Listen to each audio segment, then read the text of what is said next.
తల్లి, ఈ బట్టలు ఫ్యాక్టరీల్లో పుట్టలేదు. మన పూర్వీకులు పత్తిని చేతులతోనే దారం చేసి బట్టనేసేవాళ్లు. పత్తిని చేతితోనే ఏరేవాళ్లు, మెషిన్ కాదు. ఓర్పే ఆయుధం. అలా పత్తి శుభ్రంగా ఉండేది. తరువాత పత్తిలోని విత్తనాలు తీసేవాళ్లు. చిన్న చక్రంతో నెమ్మదిగా తిప్పేవాళ్లు. ఒక్క దారం కూడా వృధా కాదు. పత్తిని మృదువుగా చెయ్యడానికి కలప విలుగుతో కొట్టేవాళ్లు.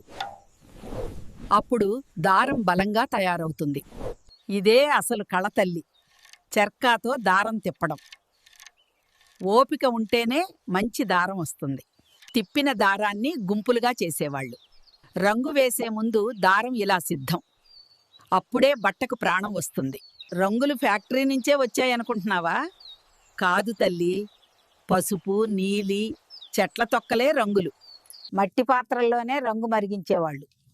రసాయనం కాదు, ప్రకృతి ఔషధం. అందుకే చర్మానికి హాని లేదు.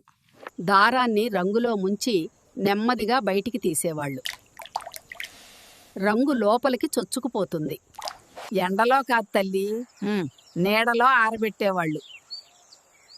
అలా రంగు నిలుస్తుంది. తరువాత మగ్గం సిద్ధం. కలపతో చేసిన మగ్గం. శబ్దమే సంగీతంలా ఉండేది. దారం దారంతో కలిసే క్షణం బట్ట పుడుతుంది తల్లి. ప్రతి బట్టలో మనిషి శ్రమ ఉంటుంది. ఈ బట్ట వేసుకుంటే శరీరం ఊపిరి పీలుస్తుంది. చెమట కాదు, ఆరోగ్యం. మన పూర్వీకుల జ్ఞానం ఇదే తల్లి. పత్తిబట్ట అంటే సంస్కృతి.